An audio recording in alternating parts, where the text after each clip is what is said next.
கரூரில் வருகிற 27ஆம் தேதி சுற்றுப்பயணம் மேற்கொள்ளவிருந்த பாமக தலைவர் அன்புமணி ராமதாஸ் அதே நாளில் தவேக தலைவர் விஜயின் சுற்றுப்பயணத்திற்கும் அனுமதி கோரப்பட்டதை அறிந்து தனது பயண தேதியை மாற்றிக்கொண்டதாக தகவல் வெளியாகியுள்ளது. இது தொடர்பான கூடுதல் விவரங்களோடு இணைகிறார் எமது செய்தியாளர் பாண்டியராஜன். வணக்கம் பாண்டியராஜன், உங்களிடம் இருக்கும் தகவல்களை சொல்லுங்க. பாமக தலைவர் அன்புமணி ராமதாஸ் தமிழக மக்கள் உரிமை மீட்பு பயணம் என்று மேற்கொண்டு வருகிறார். ஒவ்வொரு பகுதிகளிலுமே அவருக்கு சென்று அங்கு நடைபயணத்தை மேற்கொண்டு அதன் பிறகாக பிரச்சாரத்தை மேற்கொண்டு வருகிறார். அந்த வகையில் வருகின்ற சனிக்கிழமை 27ஆம் தேதி கரூரில் உரிமை மீட்பு நடைபயணம் மேற்கொள்வதற்காக பாமக தலைவர் அன்புமணி ராமதாஸுக்கு காவல்துறை சார்பில் அனுமதி கொடுக்கப்பட்டிருக்கிறது. கிட்டத்தட்ட 2 மாதங்களுக்கு முன்பாகவே பாமக சார்பில் இதற்கான அந்த நடைபயணத்திற்கான அனுமதி கேட்கப்பட்டு அதற்கான அனுமதியும் அவர்கள் பெற்றிருக்கிறார்கள். இந்நிலையில் கடந்த வாரத்தில் தமிழக வெற்றி கழகத்தினுடைய தலைவர் விஜய் அவர்கள் கரூரில் அவருடைய பிரச்சார பயணத்தை மேற்கொள்வதற்கான அனுமதி கோரப்பட்டிருக்கிறது.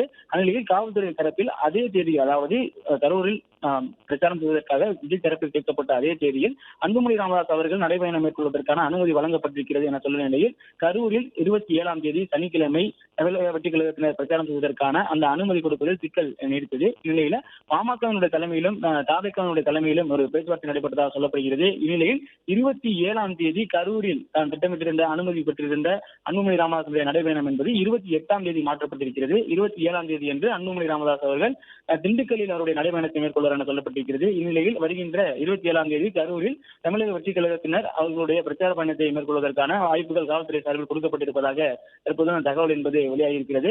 பாமக மற்றும் தமிழக வெற்றி கழகத்தின் 2 தலைவர்களுடைய அந்த பிரச்சார பயணங்கள் ஒரே நேரத்தில் அமையாத வண்ணம் 2 கட்சியினுடைய தலைமைகளும் பேசியிருப்பதாகவும் தற்போது தகவல் வெளியாகியிருக்கிறது.